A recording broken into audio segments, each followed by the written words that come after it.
परमात्मा को पाने तथा उसका वास्तविक लाभ प्राप्त करने के लिए पवित्र बाइबल में प्रमाण है कि प्रभु ने मनुष्य को अपना ही स्वरूप बनाया।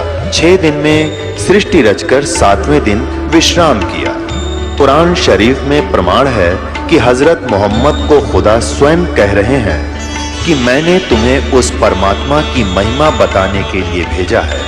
वो परमात्मा कबीर है जिसने 6 दिन में सृष्टि रची तथा 7वें दिन तख्त पर जा विराजा। उसकी खबर किसी बाखबर से पूछकर तो देखो। कृपया अवश्य सुनिए जगत गुरु तत्वदर्शी संत रामपाल जी महाराज के अमृत वचन। तेरा ज्ञान मेरे अंदर समाएगा नहीं, मैं ज्ञान से परिपूर्ण हूँ, वाद विवाद करने की जरूरत नहीं है।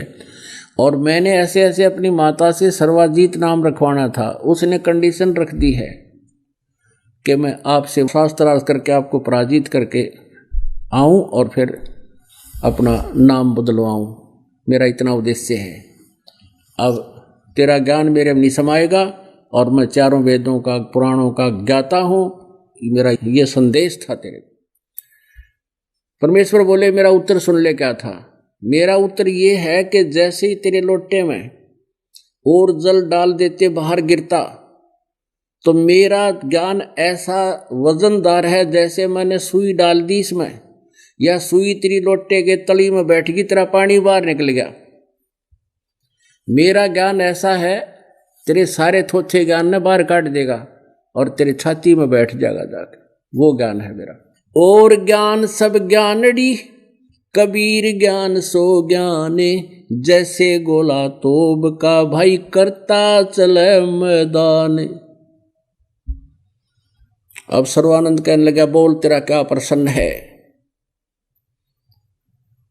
अब इतने वहां आस पास के दुल्हे इकट्ठे हो गए, सारे घर से निकल के आ गए। भाई आज कबीर के ला वार्ता होगी। कबीर साहब के साथ छेड़छाड़ रखा करते इन ब्राह्मणों से, परमात्मा बार बार छेड़ते थे, सबको वार्ताएं होती थी।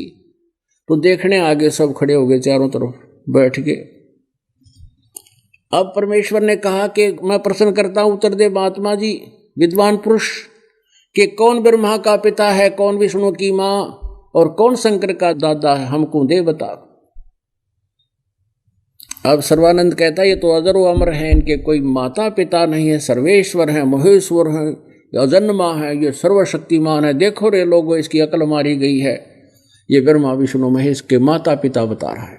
तब परमेश्वर ने कहा सर्वानंद आप शास्त्रार्थ करने आए हो तो शास्त्रों का आधार मानो।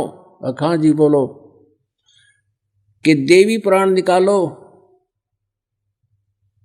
और तीसरा सकंद निकालो, शिव पुराण निकालो, रुद्र संहिता निकालो और देखो उसमें क्या लिखा है।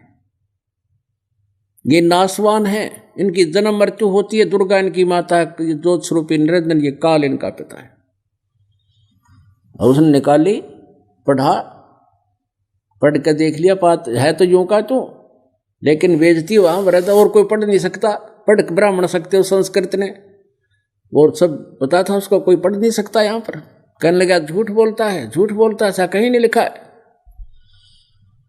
और फिर और संस्कृत शुरू कर दी, कोई गोट रखे थे, कोई उपनिषद संस्कृत में बोलता रहा, डटया नहीं डटया। तो उसमें सारे अनपढ़ दुल्हे बैठे बोले बाले, और वो संस्कृत बोला और सभी दुल्हाओं ने ताली पीट दी, वाह सर्वानंद, वाह सर्वानंद, जीत गया जीत गया जीत गया। जो संस्कृत बोला वो जीत गया। अब ऐसे हार जीत होती थी विद्वानों की, अविद्वानों की प्रशंसा से। अब उन दुल्हाओं ने पता नहीं वो संस्कृत में बोल रहे के है और उसकी प्रशंसा कर दी। तो कबीर साहब बोले भाई ठीक है, मैं हार गया तो जीत गया, बताओ और क्या चाहता है। सर्वानंद बोला ऐसे नहीं, लिख कर दे दे। अब सर्वानंद ने तो ऐसा काम कर दिया जैसे एक किसान का लड़का पढ़ा करता था 6ठी 7वीं में। उसमें हमारे पुराने समय में इंग्लिश जो है 6ठी कक्षा से लगती थी, अंग्रेजी 6ठी कक्षा से पढ़ने लगते थे बच्चे। तो एक दिन रविवार के दिन वो अपने पिता के साथ खेतों में बैलगाड़ी में बैठा जा रहा था। आगे से एक अंग्रेज अधिकारी आ गया, कार ले रखी थी उसने। कोई रास्ता भूल गया था, उसने हाथ रोक दिया, किसान ने बैलगाड़ी रोक दी। उसने अंग्रेजी में पूछा भी मैंने उस गांव को जाना है, क्या मैं ठीक जा रहा हूं? तो किसान ने कहा कि बेटा, अपने पुत्र से कि बेटा ये अपनी टोर दिखावा इंग्लिश बोल के, अंग्रेजी तो भी तो जानता है ना, सुना दे बोल के कि हमें भी आती है अंग्रेजी। उस लड़के ने सिक लीव सुना दी, छुट्टी के लिए प्रार्थना पत्र। अब वो अंग्रेज तो पूछ रहा था गांव का रास्ता, और वो किसान का लड़का सुना रहा है sick leave to the headmaster, I beg to say that I can not come to school, please grant me 1 day leave, yours faithfully. अब उस अंग्रेज ने माथे माथ मारा कि पूछता रहा हूँ रास्ता, वे ऑफ विलेज, और सुना रहा सिक लीव, माथे मारा, मूर्खत बाला पड़ गया, वो चल पड़ा। किसान ने अपने बेटे की कमर थपथपाई, वाह बेटा वाह, तने अंग्रेज हरा दिया इंग्लिश बोल के।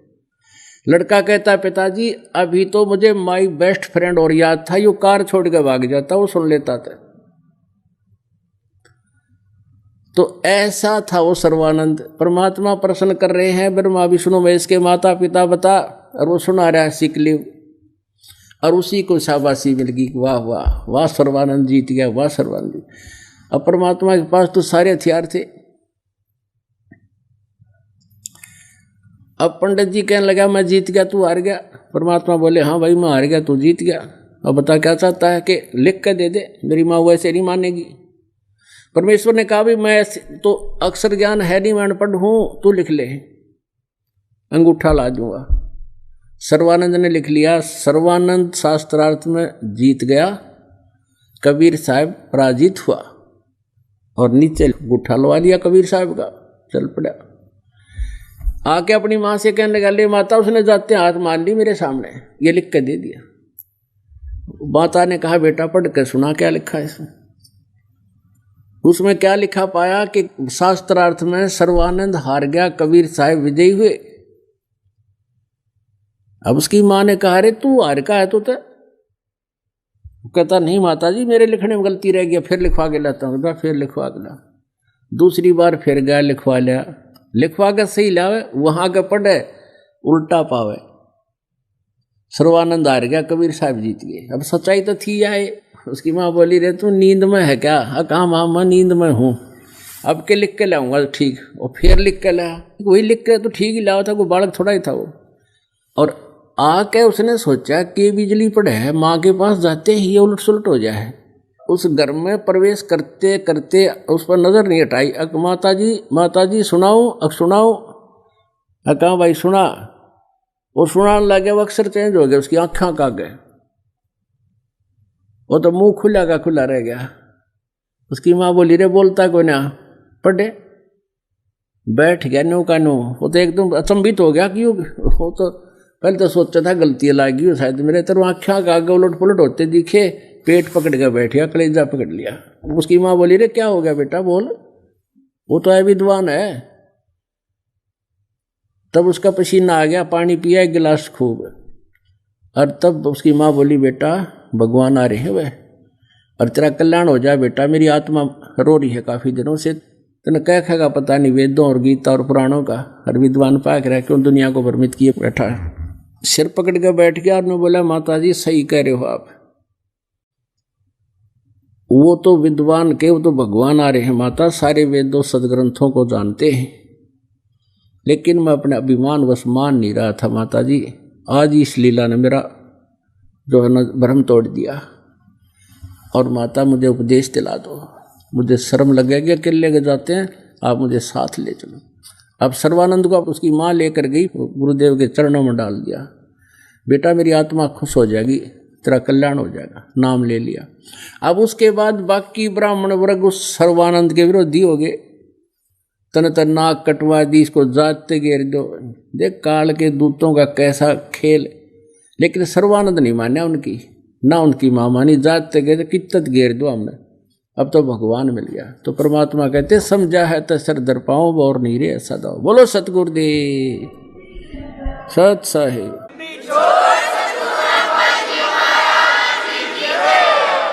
परम पिता परमात्मा पूर्ण ब्रह्म सारी सृष्टि के रचनहार, सर्व दुख भंजन, सर्व सुखदाता,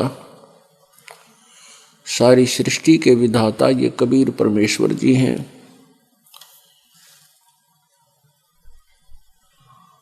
उसी कबीर परमेश्वर जी की असीम कृपा से आप पुण्यात्माओं को ये सत्संग उपलब्ध हुआ। पुण्यात्माओं, हम जिस लोक में रह रहे हैं ये लोक ठीक नहीं है,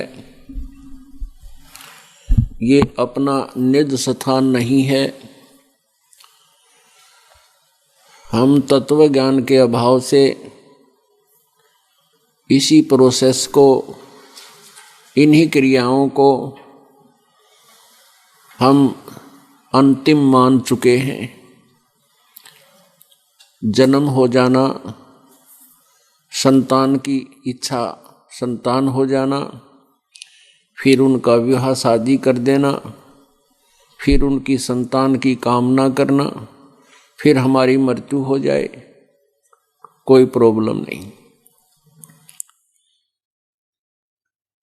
क्योंकि हमें तत्व ज्ञान नहीं था, जिस कारण से हम इसी प्रोसेस को, इन्हीं क्रियाओं को फाइनल मान लिया, अंतिम मान लिया, और इन्हीं पर दृढ़ होकर के हम क्रियावान कर लिया इनको, हम इन पर प्रयत्नशील रहे।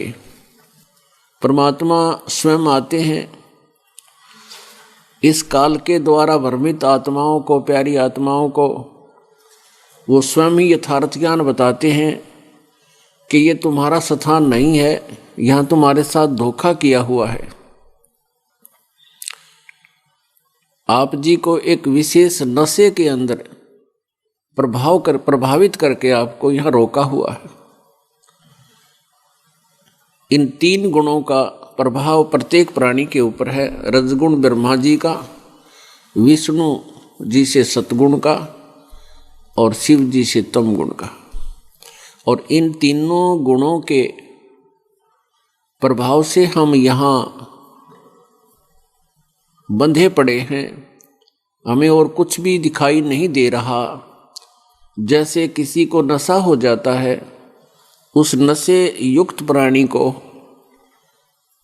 जितना भी उसका दिमाग काम करता है उसी को वो सही मान रहा होता है, और कोई दूसरा बताना चाहता है तो उसके बुत में नहीं आती, वो सुनता भी नहीं, अपने ही हिसाब से चलता है।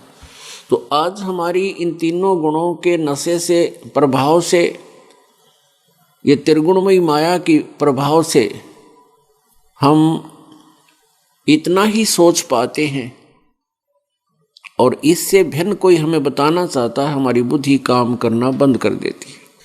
परमेश्वर कबीर देव जी आते हैं और हमें बताते हैं कि तुम काल के जाल में फंसे पड़े हो और तुम्हारे को यहाँ विवश करके रखा हुआ है। परमात्मा कहते हैं, कबीर ये माया अटपटी, सब घट आन अड़ी, और किस किस को समझाऊं या कुएं भांग पड़ी। परमेश्वर कबीर जी बताते हैं, कबीर झूठे सुख को सुख कहे, ये मान रहा मन मोद, ये सकल चबीना काल का, कुछ मुख में कुछ गोद। परमात्मा कहते हैं कि तुम इस झूठे सुख को सुख मान रहे हो, ये सब काल की व्यवस्था है। ये काल कौन है और इसका क्या उद्देश्य है हमें यहाँ पर रोक के रखने का। श्रीमद् भगवत गीता अध्याय नंबर 11 के श्लोक नंबर 32 में यही काल बोल रहा है। श्री कृष्ण जी में प्रवेश होकर श्री कृष्ण जी के शरीर में प्रवेश करके यह काल बोल रहा है। ये कह रहा है कि अर्जुन, मैं बढ़ा हुआ काल हूं, मैं काल हूं, और अब देखो मैं ऐसे अपना एक विराट रूप दिखा रहा हूं और मैं अब प्रवृत्त हुआ हूं इन सभी सेनाओं के योद्धाओं को, सैनिकों को, इन सबको मैं मारूंगा। तू ना युद्ध करेगा तो भी मैं इनको मार डालूंगा, तुझे तो मैंने निमित्त बनाया है। पुण्यात्माओं, श्री कृष्ण जी काल नहीं थे। उन्होंने पहले भी कभी अपने आप को काल नहीं कहा और महाभारत के युद्ध के बाद भी उसने कभी अपने आप को काल नहीं कहा।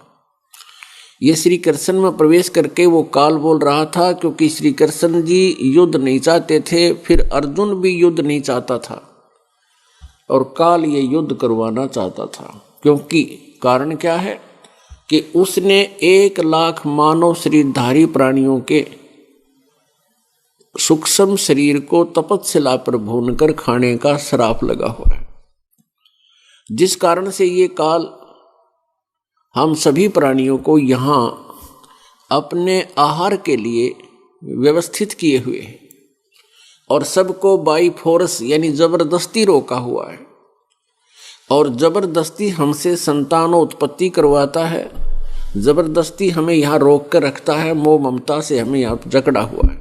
अब जैसे श्री ब्रह्मा जी के रजोगुण के प्रभाव से प्रत्येक प्राणी संतानों उत्पत्ति करता है। ये जीव के बस की बात नहीं है। जैसे किसी व्यक्ति को कोई नशा हो जाता है, वो कैसे चलता है, कैसे बोलता है, वो उसके बस से बाहर है। तो ऐसे इन तीनों गुणों से जीव प्रभावित है, जीव के बस की बात नहीं है। ये तीनों देवता ऊपर अपने अपनी नगरियों में रहते हैं। ब्रह्मा जी ब्रह्मापुरी में, विष्णु जी विष्णुपुरी में और शिव जी शिवपुरी में, यानी इनके लोक हैं, शिवलोक, विष्णुलोक, ब्रह्मालोक। और वहाँ बैठकर ये हम 3 लोक के प्राणियों को, पृथ्वीलोक, स्वर्गलोक और नीचे पाताल लोक के प्राणियों को व्यवस्थित किए हुए हैं। उनसे निकल रहे वो गुणों की जो तरंग है, गुणों की जो प्रभाव है, वो हम तीनों लोकों के प्राणियों को प्रभावित कर रही हैं। जैसे किसी मकान में 3 कक्ष हों, 3-4 कक्ष हों, एक रसोई होती है, रसोई में छौंक लगता है मिर्चों का, और मूल वस्तु तो रसोई में होती है साकार, और उसका जो गुण का प्रभाव वो निराकार रूप में अन्य कक्षों में बैठे हुए प्राणियों को भी प्रभावित करता है। उनको छींकें आनी शुरू हो जाती हैं, तो वो छींकों को रोकना उस व्यक्ति के बस की बात नहीं है, क्योंकि वो मिर्चों के प्रभाव से वो छींक आएगी ही आएगी।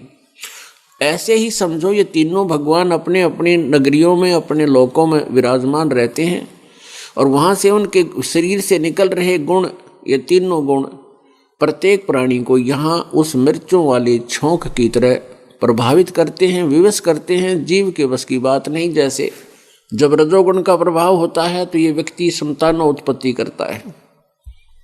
आप देखते हो इसके विवश होकर के कितने कितने जुल्म कर ठानता है, और फिर यहाँ संसारिक सुख की चाह भी रजोगुण के प्रभाव से ही करता है। कार कोठियों की, ज़्यादा धनवान बनने की ये इच्छा भी रजोगुण से होती है। फिर दूसरा गुण है सतोगुण। सतोगुण के प्रभाव से हम एक दूसरे में मोह इतना पैदा कर लेते हैं, हो जाता है बस की बात नहीं। बच्चों में ममता, संपत्ति में अपनापन, पत्नी में मोह, पति में मोह, बेटा बेटियों में मोह, माता पिता के अंदर ममता। तो जिस कारण से हम यहाँ एक दूसरे से चिपके रहते हैं और धीरे धीरे सभी को ये खा जाता है, हमारे पल्ले कुछ नहीं रहता। और तीसरा जो तमोगुण है वो भी हमारे अंदर प्रभावित रहता है। छोटी सी बात पर झगड़ा ठान लेते हैं, ना जाने के कहर टूट जा, कितना झगड़ा बढ़ जाता है, हिंसाएं हो जाती हैं, मृत्यु हो जाती हैं। तो ये काल करवा रहा है और इन तीनों गुणों के प्रभाव से हम सभी यहाँ प्रभावित हैं, जीव यहाँ विवश है। तो इस काल के जाल को बताने के लिए परमात्मा स्वयं आते हैं कि जिस लोक को तुम अपना मान रहे हो, जिस घर को, जिस परिवार को आप अपना मानते हो, जिस संपत्ति को आप अपना मानते हो, ये तुम्हारी महाभूल है। क्या बताते हैं कबीर, काया तेरी है नहीं, ये माया कहाँ से हो, चरण कमल में ध्यान रखो, इन दोनों को खो। आप मानते हो कि ये संतान मेरी है, संपत्ति मेरी है, कार मेरी है, कोठी मेरी है। परमात्मा कहते हैं ये एक दिन ऐसा होगा, ये शरीर तुझे कितना प्यारा है, इस शरीर की रक्षा के लिए आप कितना कुछ करते हो, रोगी हो जाता है, स्वस्थ होने के लिए अपनी संपत्ति भी बेच डालता है ताकि इलाज हो, मैं स्वस्थ हूँ। परमात्मा कहते हैं ये काया भी तेरी नहीं है, ये शरीर भी तेरा नहीं है, ये माया कैसे होगी तेरी। तो इस भूल को हटाने के लिए परमात्मा ने हमें ज्ञान दिया है। क्या बताया है, मानुष जन्म दुर्लभ है, मिले न बारंबार, जैसे तरवर से पत्ता टूट गिरे, वो बोर न लगता डर।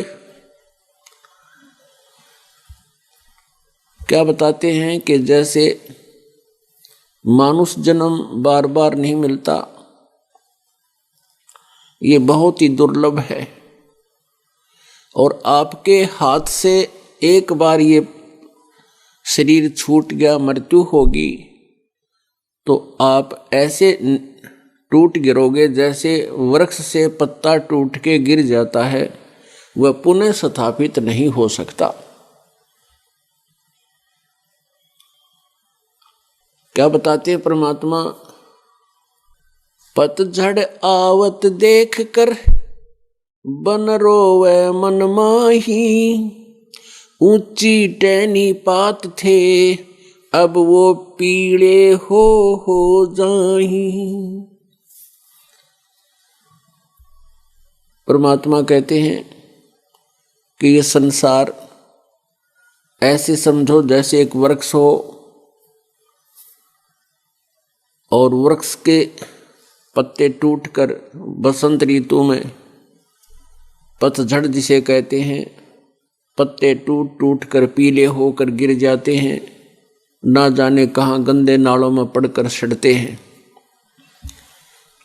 इसी प्रकार बताते हैं परमात्मा कि जब आपका जन्म हुआ, आप छोटे से बालक थे, युवा हुए, वृद्ध हो गए, सफेद बाल हो गए, और फिर मृत्यु की तैयारी होगी। क्या बताते हैं, पात झड़नता यूं कहे, सुन भई तरवर राय, अब के बिछुड़े नहीं मिले, न जाने कहाँ पड़ेंगे जाए। जैसे कोई परिवार का सदस्य मृत्यु को प्राप्त हो रहा हो, कोई ऐसा असाध्य रोग हो जाता है, सबको पता लग जाता है कि यह मृत्यु निश्चित है, उसको भी पता लग जाता है तेरी मौत आ चुकी है। तो उस समय वो व्यक्ति यही विचार करता है, परमात्मा अब मैं कहाँ जाऊंगा, आगे मेरा क्या होगा। और कुछ एक होते हैं जो ये चिंता करते हैं बहुत से कि मेरे बच्चों का क्या होगा, मेरी संपत्ति का क्या होगा। और कुछ एक फिर भविष्य की भी सोचते हैं कि भगवान आगे कहाँ जाऊंगा मैं, आगे क्या होगा मेरे साथ। तो उसको बुद्धिमान व्यक्ति आसपास बैठकर सांत्वना देते हैं कि भाई ये चिंता का विषय मत बना, मृत्यु तो सबकी होनी है, ना कोई रहा जगत में, ना कोई रह सकता, कोई पहले मर गया, कोई बाद में मर जाता है, मृत्यु सबकी होती है। और ये सच्चाई है। इसी प्रकार परमात्मा हमें एक वृक्ष का उदाहरण देकर बताना चाहते हैं। पात झड़नता यूं कहे, सुन भई तरवर राय, अब के बिछुड़े ना मिले, ना जाने कहां पड़ेंगे जाए। अब तरवर कहता पात से, सुनो पात एक बात, यहाँ की यह रीति है, एक आवत एक जात। अब परमात्मा कबीर जी, कबीर भगवान हमें कितने अच्छे तरीके से समझाना चाहते हैं कि इस काल के लोक में, इस ब्रह्म के लोक में, ये एक यहाँ की रीति है, हार्ड एंड फास्ट रूल है, फाइनल रूल है इसका, कि जन्म और मृत्यु सदा बनी रहेगी। यहाँ की यह रीति है, एक आवत एक जात। जैसे बसंत ऋतु में जो पहले वाले पत्ते होते हैं वृक्षों के, वो पीले होकर अपने आप टूट टूट कर झड़ जाते हैं, वो तो चले जाते हैं। कोई कहीं झाड़ बोझड़ों पर जा रहता है, कोई नीचे गंदे नालों में कट जाता है, पैरों के नीचे, पशुओं के नीचे कटता है, गल जाता है। और उसके तुरंत बाद ही फिर छोटी छोटी कोपल फूट आती है और फिर वृक्ष हरा भरा हो जाता है। और वो पत्ते एक वर्ष वो भी उसमें उछल कूद मचा लेंगे, फड़फड़ फड़फड़ कर लेंगे, एक साल के बाद वो भी फिर इसी प्रकार दुर्गति को प्राप्त होंगे। तो क्या बताते हैं कि जैसे बूढ़ा मर गया, पोता पोती हो गए, ऐसे ही एक दिन वो पोता पोती भी वृद्ध होकर के ऐसे ही चले जाएंगे और उनके फिर आगे से नीची कोपल फूट आएंगी। तो यहाँ बताते हैं, तरवर कहता पात से, सुनो पात एक बात, यहाँ की यह रीति है, एक आवत एक जात। पोता आ गया, दादा की टिकट कट गई। तो कहने का भाव ये है कि ये के प्रोसीजर है, ये के जीवन है आपका यहाँ, जिसको तुम फाइनल मान बैठे। लेकिन हमें अभी तक कोई ये बताने वाला नहीं था कि जन्म और मृत्यु सदा के लिए समाप्त हो सकती है, जिस कारण से हम इसी प्रोसेस को अपना बैठे, फाइनल अंतिम मान लिया। अब परमात्मा हमें क्या बताते हैं कि जैसे तुम जो साधनाएं करते हो, आप जी जो साधनाएं करते हो, उनसे ये जन्म और मृत्यु का प्रोसीजर कभी समाप्त नहीं हो सकता। ये जन्म और मृत्यु का जो व्यवस्था है, ये कभी समाप्त नहीं हो सकती। आप जी किसकी पूजा करते हो? कोई तो श्री विष्णु जी यानी श्री राम या श्री कृष्ण रूप में, और कोई भगवान शंकर जी, कोई दुर्गा जी, कोई भैरव भूत हनुमान, और कोई तीर्थ व्रत ग्यास रोजा, और कोई जैसे मुसलमान भाई हैं ये बेचून अल्लाह की उपासना करते हैं। ऐसे ही ईसाई भी परमात्मा को निराकार बताते हैं, और ब्रह्म तक की साधना ही उनकी अंतिम साधना है। तो इन साधनाओं से, जैसे ब्रह्म तक की पूजा से जीव का जन्म और मृत्यु समाप्त नहीं हो सकता, और किए हुए कर्म का जो दंड है उसे भोगना ही पड़ेगा। किसी के पूर्व जन्म के पुण्य हैं तो पुण्य मिलेंगे, उनके पाप के कारण कोई संकट कष्ट है तो कष्ट भोगना ही पड़ेगा। एक पूर्ण परमात्मा है, पूर्ण परमात्मा परम अक्षर ब्रह्म कबीर देव, कबीर साहब ही हमारे इस जन्म और मृत्यु के रोग को सदा के लिए समाप्त कर सकते हैं। और जब तक आप यहाँ रहोगे इस संसार में, तो आपके ऊपर आने वाले जो प्रारब्ध होता है, जो आपकी किस्मत में लिख रखा है, इस मनुष्य जीवन के अंदर आपके पुण्य और पापों का दोनों का एवरेज मिला के, जैसे संचित कर्म आपके पहले रखे हुए हैं, संचित हैं, जो पहले जन्म जन्मांतर के आप जिन इकट्ठे किए हुए हैं, वो आपके पुण्य अलग रखे हैं, पाप अलग रखे हैं भगवान के दरबार में, और उनका अकाउंट है। तो उनमें से जैसे जिसके पाप ज़्यादा हैं तो उनमें से एवरेज पाप ज़्यादा ले लिए, और जिनके पुण्य कम हैं तो पुण्य कम, दोनों को मिलाकर एक जीवन मनुष्य का दे दिया। तो जिनके पाप ज़्यादा हैं उनको दुख ज़्यादा हैं, जिनके पुण्य ज़्यादा हैं उनको सुख ज़्यादा हैं, उसी रेशों से, लेकिन दुख और सुख दोनों को ही है। तो इस प्रकार हम जो प्रारब्ध कर्म में हमारी किस्मत में मनुष्य जीवन में जो लिखा हुआ दुख है, वो किसी भी साधना से, ना ब्रह्मा जी की साधना से, ना विष्णु जी की साधना से, ना शिव जी की साधना से, ना दुर्गा जी की साधना से, ना ब्रह्म की उपासना से, और न ही पर ब्रह्म की उपासना से हमारा वो प्रारब्ध का कर्म पाप नहीं कट सकता उससे, और उसके कटे बिना सुख नहीं हो सकता। जैसे कि आपको बताया कि किसी के पैर में कांटा लगा हो, उस कांटे के कारण दुख है, और कांटा निकले तो सुख हो।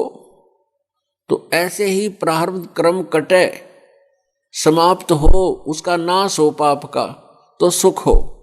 तो सुख करने वाला पाप नाशक परमात्मा कबीर अंगारी असी बम्भारी असी, यजुर्वेद अध्याय नंबर 5 का श्लोक नंबर 32 मंत्र 32 बताता है कि वो कबीर नामक परमात्मा है, वो पापों का शत्रु है, पाप नाशक है, और बम्भारी बंधनों का शत्रु यानी बंदी छोड़ है। और परमेश्वर भी स्वयं कहते हैं, अमर करूं सतलोक पठाऊं, तात बंदी छोड़ कहाऊं। बंदी छोड़ हमारा नामम, अजर अमर है अस्थिर ठामम। परमात्मा कहते हैं, तुम कौन राम का जपते जापम, और ताते कटे ना तुम्हारे तीनों तापम। तो कबीर परमेश्वर पूर्ण ब्रह्म ये हमारे जन्म और मृत्यु के रोग को नाश कर सकते हैं। ये हमारे प्रारब्ध में आने वाले दुखों का नाश कर सकते हैं। जैसे कल रात्रि में आपको दिखाया था, यजुर्वेद अध्याय नंबर 8 का मंत्र नंबर 13 में 6 बार लिख रखा है कि वो पूर्ण परमेश्वर, पूर्ण परमात्मा अपने साधक के जो दान देता है, दान देने वाले के, या कोई वैसे भी कोई कर्म किया है, पहले कर रखा है या अब हो चुका है अनजानपने में, परमात्मा की शरण में आने से उसके सर्व पापों का नाश कर देता है। और पापों का नाश होने से सुख होगा, वैसे तो सुख हो ही नहीं सकता। तो पाप नाशक परमात्मा केवल कबीर अंगारी असी, वो कबीर है और कोई भगवान नहीं है। तो हमने उसी की पूजा करनी पड़ेगी, हमें उसी परमात्मा की साधना करनी पड़ेगी, जिससे हमारी जन्म और मृत्यु सदा के लिए समाप्त हो, और इस जीवन में हम सुखी हों। सुखी का मतलब है कि यहाँ जो हमारे ऊपर आपदाएं आ रही हैं ये टलें, और ताकि हम भक्ति करके परमात्मा में रुचि बने। जैसे आपके ऊपर कोई आपदा आई है, संकट आए हैं, और परमात्मा उनको ठीक करेगा, तो आपकी श्रद्धा बढ़ेगी, और फिर आपकी रुचि बनेगी भगवान की भक्ति करने में। और आप पर आपदाएं आती रहें तो आप भक्ति नहीं कर सकते। तो इसलिए परमात्मा पहले आपको सुख देगा, ताकि आप भगवान में विश्वास कर सको, और विश्वास बिना भक्ति बन नहीं सकती। तो उनको लाभ होगा जो सच्चे दिल से इस कबीर परमेश्वर को स्वीकार करेंगे, और आन उपासना सपने में भी नहीं करोगे। जो पहले पूजा आप करते थे वो साथ करते रहे तो भगवान राजी नहीं होगा। ये नियम है इस मालिक का। इसलिए आपको ये नियम बताए जाते हैं, सभी नियमों को आप फॉलोअप करो, इनका पालन करो और फिर देखो सुख भगवान के। आप दांतों तले उंगली दबाओगे कि हमने सुना था कि भगवान ऐसा करता है, लेकिन होता आपको यही दिखाई देगा। तो पुण्यात्माओं, परमात्मा हमें क्या याद दिलाते हैं कि तुम यहाँ इस काल के लोक में इस झूठे सुख में सुखी होगे। किस चीज को सुख मान लिया? जैसे किसी के संतान नहीं है और वो संतान की कामना करता है, संतान होगी तो उसने मान लिया मैं सुखी हो गया। अब जो संतान फिर क्या होता है, जैसे परमात्मा कहते हैं बेटा जाया खुशी हुई और खूब बजाए थाल, ये तो आना जाना लगा हुआ है जो कीड़ी का नाल। जैसे पुत्र होता था राजाओं के, राजा लोग तो बैंड बाजे बजा के सहनाई बेरी बजा के अपनी खुशी प्रकट करते थे कि भी लड़का हो गया राजा के, और गरीब आदमी उसकी रीस करा करते थे, इतना ब्यों तो होता नहीं बाजे बजवा दे। वो लड़का होने की खुशी में थाली बजाया करते, थाली डंडी तक। आसपास पता लग जाता कि उनके कोई डिलीवरी होनी थी और उनके घर में आज थाली बज रही है तो लड़का हो गया। परमात्मा कहते हैं बेटा जाया खुशी हुई और खूब बजाए थाल, ये तो आना जाना लगा हुआ है ज्यों कीड़ी का नाल। अब किसी व्यक्ति के विवाह के 10-12 वर्ष के बाद पुत्र हुआ, वो भी इकलौता पुत्र था अपने पिता का जिसका पुत्र हुआ। फिर उन्होंने बड़ी खुशी मनाई, आसपास के कई गांवों को बुलाकर जश्न मनाए, खूब खर्च किया, और 1 वर्ष के से पहले ही नेक्स्ट जन्मदिन आने पहले वो लड़के की मृत्यु होगी। जन्म हुआ तब तो खुशी मना रहे थे, फूले नहीं समा रहे थे, और फिर अगले जन्मदिन से पहले उसकी मृत्यु हो ली, 1 वर्ष से पहले ही। अब टक्कर मार रहे हैं, रो रहे हैं। तो परमात्मा कहते हैं झूठे सुख को सुख कह तू मान रहा मनमोद, ये सकल जबीना काल का कुछ मुख में कुछ गोद। अब जैसे हम यहाँ ड्रामाबाजी करते हैं विवाह के समय, कोई डीजे बजाता है, कोई बैंड बाजे बजाता है, डांस करते हैं, उद्मस्तार देते हैं, ये कोई एक मानुष का कार्य है। अब जैसे किसी ने विवाह हो रहा था लड़के का, लड़के वाले बड़े खुशी मना रहे थे, नाच रहे थे, गा रहे थे, और वो अगले दिन बारात जा रही थी, रास्ते में दुर्घटना होगी, दूल्हा भी मारा गया और एक ही उसी परिवार के 3-4 सदस्य और मारे गए। अगले दिन समाचार पत्र में डिटेल आई थी, उनकी बुरी तरह रो रहे थे, और पहले दिन वो नाच रहे थे, गा रहे थे, बुरी तरह उद्मस्तार रहे थे, और अब टक्कर मार कर रो रहे हैं। तो यहाँ नानक साहब जी कहते हैं ना जाने काल की कर डारे, किस विध डल जा पासा वे, और जिनाते सरते मौत खुड़क दी उनानू केड़ा हासा वे। जिनको ज्ञान नहीं, जिनके ये त्रिगुणमयी माया का नशा है, वो लोग ऐसा किया करते हैं। और इस सत्संग के सुनने से, परमात्मा की महिमा से परिचित होने से हमारी ये नशा उतर जाएगा, ये बकवादें छूट जाएंगी, और हम एक सिंपल मैन बन जाएंगे जो भक्ति के लिए आवश्यक है। तो इसलिए पुण्यात्माओं, हम 90% दुख हम स्वयं उत्पन्न किए बैठे हैं। बीड़ी, शराब, मांस, तंबाकू का प्रयोग इस जीव के लिए महा हानिकारक है और इसका शत्रु है भक्ति का, और ये सभी कर रहे हैं। लगभग 90% अवश्य कर रहे हैं। शराब पीने वाला ना जाने कितना नुकसान कर देता है, आप भी दुखी, परिवार को दुखी करे, रिश्तेदारी तक भी तंग हो जाते हैं उससे, और घर का नाश करे। तंबाकू प्रयोग कभी नहीं करना चाहिए, ये बहुत खतरनाक बताया है, शरीर के लिए भी समाज के लिए भी। वातावरण में प्रदूषण सबसे ज़्यादा तंबाकू के धुएं से होता है और शरीर में सबसे ज़्यादा हानि इस तंबाकू से होती है। भक्ति में सबसे ज़्यादा बाधक तंबाकू है, इसका धुआं है। और शराब तो है ही नाश करने वाली, और मांस तो भूल कर भी छूना नहीं चाहिए था।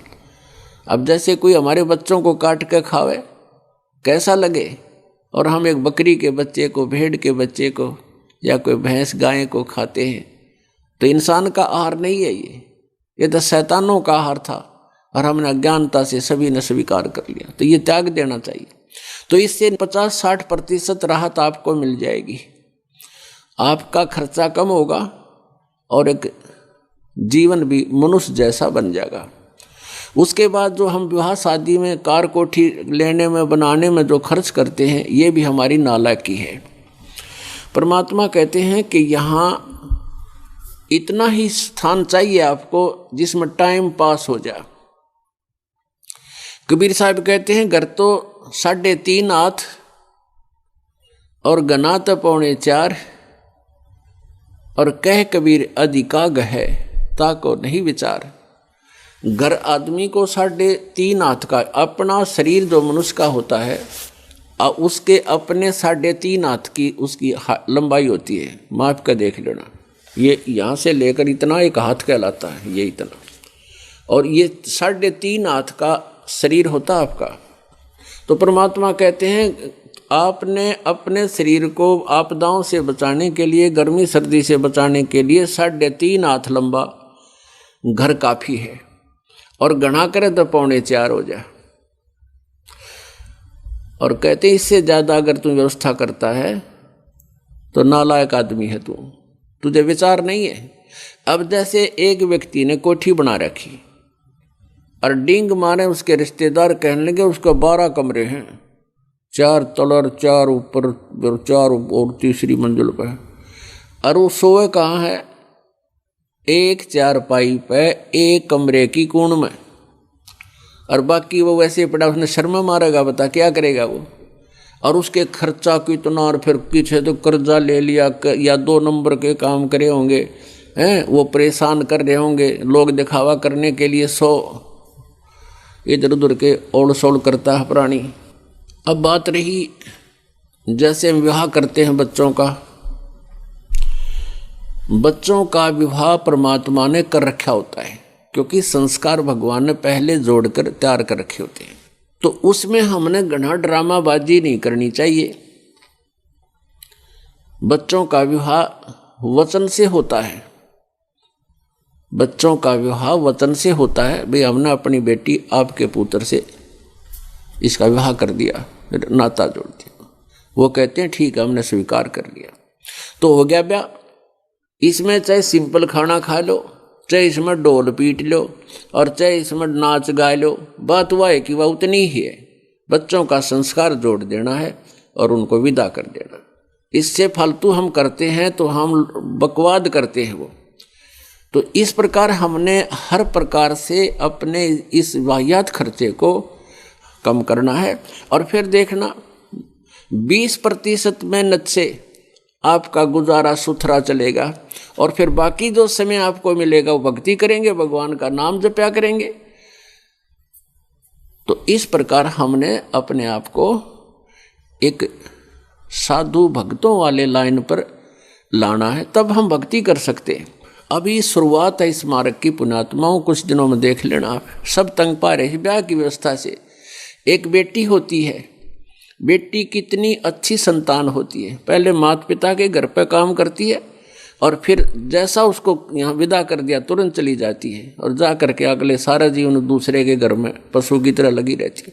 और आज बेटी हमें इतना कैर बना लिया, किस कारण से? उसके ऊपर एक अननेसेसरी खर्चा बना लिया, ब्याह का, दहेज का, ये दुश्मन बना लिया अपने पैर पाप को आड़ा मार बैठे। अब ये सूत में नहीं आता क्योंकि रिवाज बन गई, और जिस कारण से बेटियों की मृत्यु गर्भ में करने लग गए। देख कैसे पापी बन गए हम। तो धीरे धीरे अब ये समाज में सुधार आएगा, सच्चाई से परिचित होंगे, हमारी संख्या भक्तों की बढ़ती चली जाएगी। तो फिर अभी तो समाज में विरोध बन जाता है क्योंकि जैसे भगत की लड़की है, ए भगत से शादी करनी पड़ जाती है, तो उनके रिवाजें, उनके सारे वही सांग होते हैं।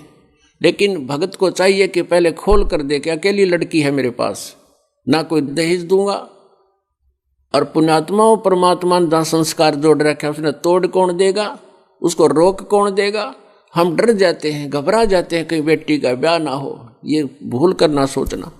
फिर देखना परमात्मा की लीला कैसी करते हैं वो अपने, फिर वो परमात्मा साथ देंगे आपका जब आप उसका नियम पालन करोगे।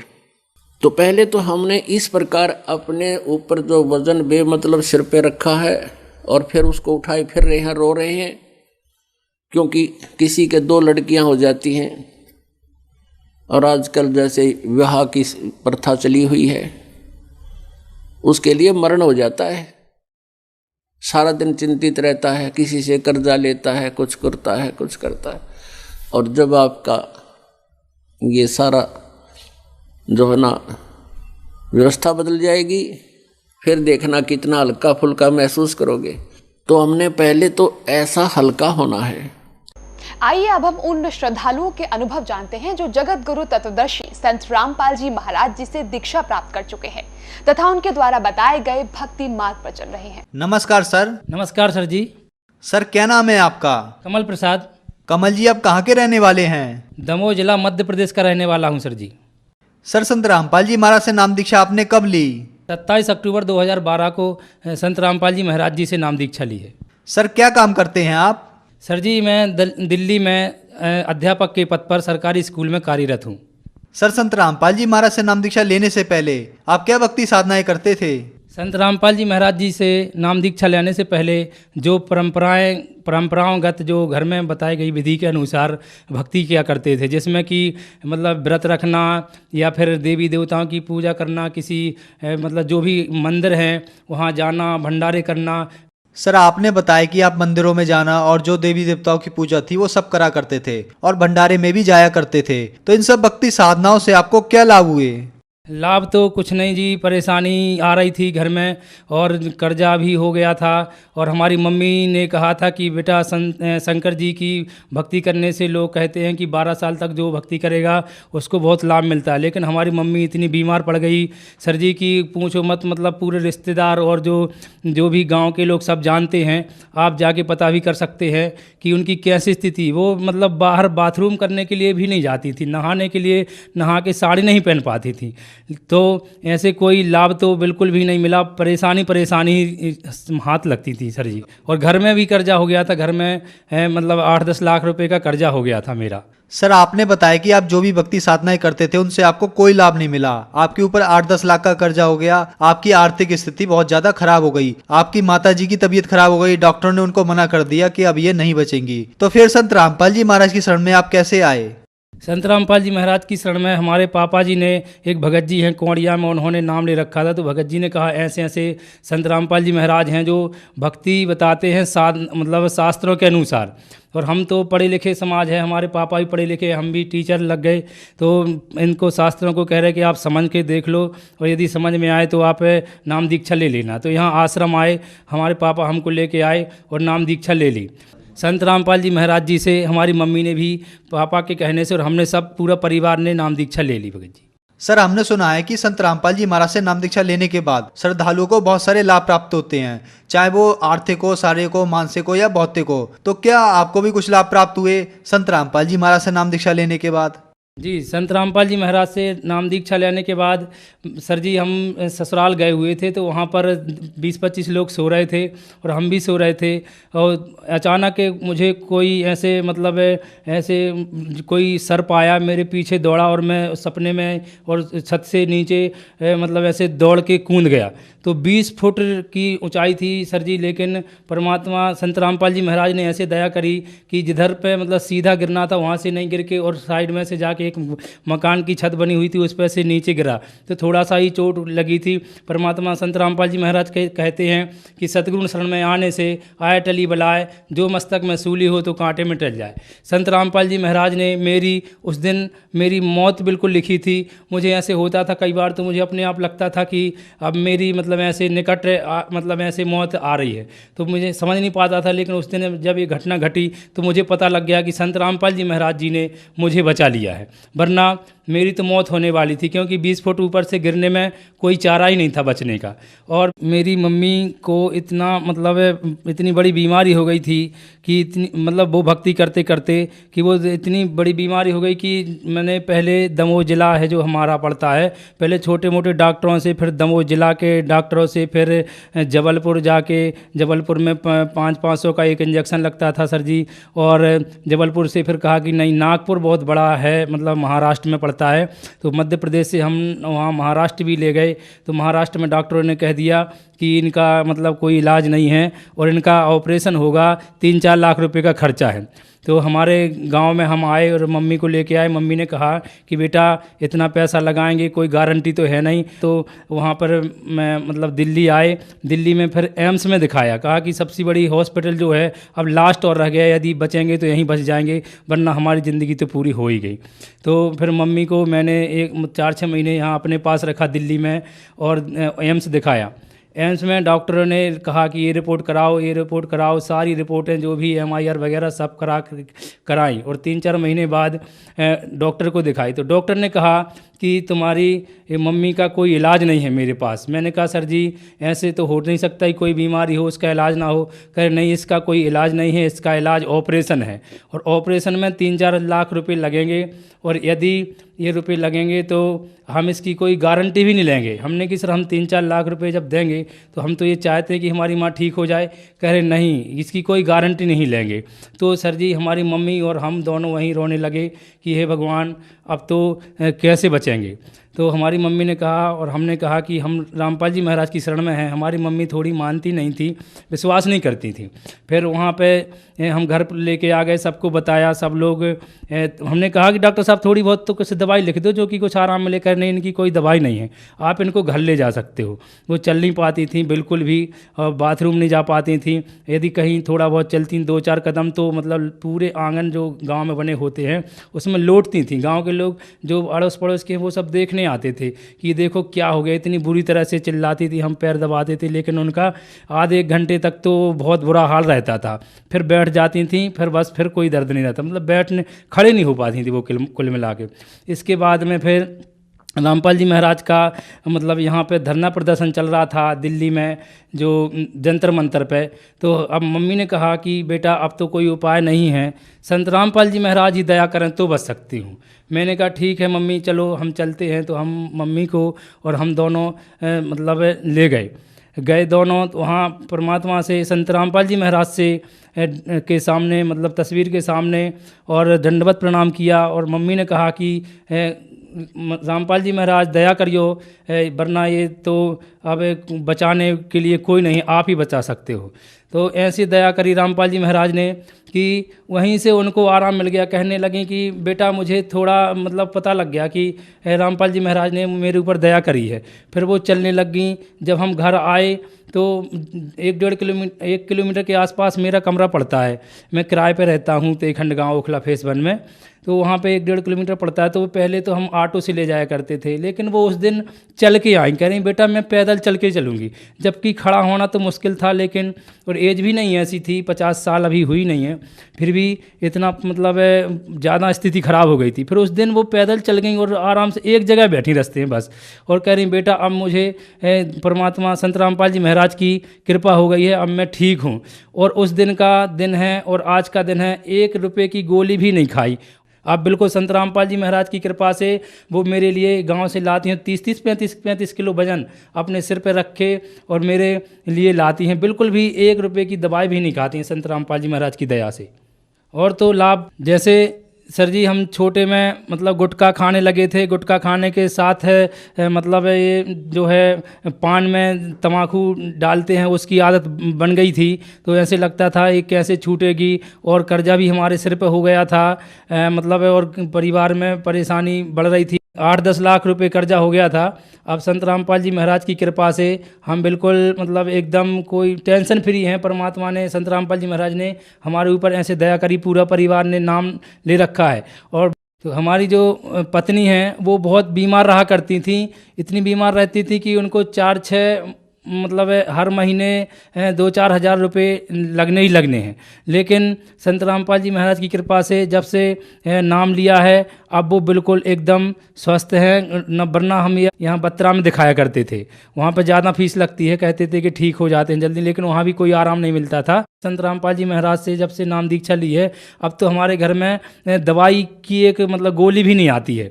इतनी संत रामपाल जी महाराज ने हमारे परिवार पर कृपा कर रखी है। और संत रामपाल जी महाराज की कृपा से कर्जा ख़त्म हो गया, और हमारे लिए मतलब रहने के लिए यहाँ दिल्ली में आए मध्य प्रदेश से, तो नौकरी करने के लिए सरकारी स्कूल में नौकरी कर रहे हैं ये दास।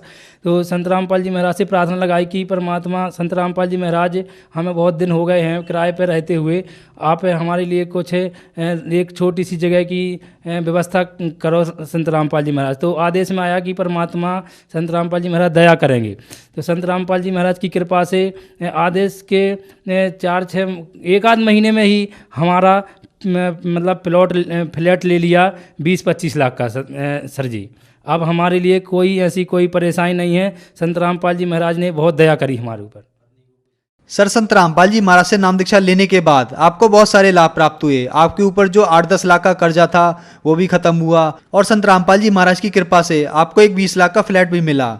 और आपकी जो माता जी थी जिनको 20 साल से परेशानी थी, उठ के खड़ी नहीं हो सकती थी, आपने जबलपुर दिखाया, नागपुर दिखाया और लास्ट में दिल्ली एम्स में भी दिखाया। सभी डॉक्टरों ने मना कर दिया कि इनका कोई इलाज नहीं है, और वो भी संत रामपाल जी महाराज की कृपा से बगैर ऑपरेशन के ठीक हो गई। आज वो 35 किलो तक का वजन खुद उठा लेती हैं। तो संत रामपाल जी महाराज ने आपको बहुत सारे सुख दिए। तो जो समाज आज आपको देख रहा है, आप उन्हें क्या संदेश देना चाहेंगे? जो भी श्रद्धालु आज देख रहे हैं, हम तो उनसे यही प्रार्थना करना चाहते हैं कि ये मानुष जन्म दुर्लभ है, मिले न बारंबार, और तरवर से पत्ता टूट गए फिर बहुत नहीं लगता डार। ये जो मानव जीवन है बार बार नहीं मिलेगा, तो जितनी जल्दी हो सके संत रामपाल जी महाराज से नाम दीक्षा लो और अपना कल्याण कराओ, वरना बाद में फिर पछताओगे। फिर कहा है कि अब पछतावें क्या होत जब चिड़िया चुग गई खेत। फिर पछताने से कुछ नहीं होगा। आज संत रामपाल जी महाराज पूर्ण परमात्मा के रूप में विराजमान हैं। कोई भी परेशानी, किसी भी प्रकार की परेशानी हो, सारी की सारी परेशानी संत रामपाल जी महाराज की शरण में आने से ठीक हो जाती हैं। सर, हमने सुना है कि जो संत रामपाल जी महाराज के शिष्य हैं वो संत रामपाल जी महाराज से अंधश्रद्धा के तहत जुड़े हैं। तो आप एक शिक्षक हैं, शिक्षक होने के नाते आप क्या कहना चाहेंगे? क्या ये बात सही है? संत रामपाल जी महाराज से जितने भी भगत जुड़े हुए हैं वो अंधश्रद्धा भक्ति के तहत नहीं जुड़े हुए हैं। संत रामपाल जी महाराज ने चारों वेद शास्त्र, 6 शास्त्र, 18 पुराण, श्रीमद् भगवत गीता, बाइबल, कुरान शरीफ, गुरु ग्रंथ साहिब और जो संतों की वाणी है सबसे प्रमाणित कर दिया है कि कबीर साहब परमात्मा हैं और इनकी ही भक्ति करनी चाहिए, और दूसरी भक्ति से हमें कोई लाभ नहीं होगा। तो हमने तो आँखों देखा है कि इनमें ग्रंथों में क्या लिखा हुआ है, तो हम तो मतलब देख के भक्ति कर रहे हैं कि जैसे भक्ति हमारे जो ग्रंथ हैं उनमें लिखी हुई है वैसे भक्ति बता रहे हैं। तो ये अंधश्रद्धा भक्ति नहीं हुई सर जी। अंधश्रद्धा भक्ति तो वो होती है जो किसी के कहने से हम मान लेते हैं कि हाँ ऐसा ही है, उसका कोई प्रमाण नहीं होता है। इनका तो संत रामपाल जी महाराज ने पूरा ज्ञान जो दिया है बिल्कुल प्रमाणित ज्ञान दिया है, इसमें कोई शंका वाली बात ही नहीं है। आप चाहें तो आप देख सकते हैं कि बिल्कुल एकदम दिखाते हैं सामने खोल के कि ये लो, ये ऐसे ऐसे इसमें लिखा हुआ है। तो ये अंधश्रद्धा भक्ति नहीं हुई सर जी। सर, अब एक आखिरी क्वेश्चन आपसे, संत रामपाल जी महाराज से नाम दीक्षा कैसे ले सकते हैं? संत रामपाल जी महाराज से नाम दीक्षा लेने के लिए जो आज मतलब 8-10 चैनलों पर सत्संग आता है और उसमें पट्टी चलती है, नीचे नंबर दिए रहते हैं, उस नंबर पर फ़ोन करके आप अपना नज़दीकी जो है नामदान सेंटर पता करके और नाम दीक्षा ले सकते हैं फ्री ऑफ कॉस्ट। धन्यवाद सर। सत साहिब।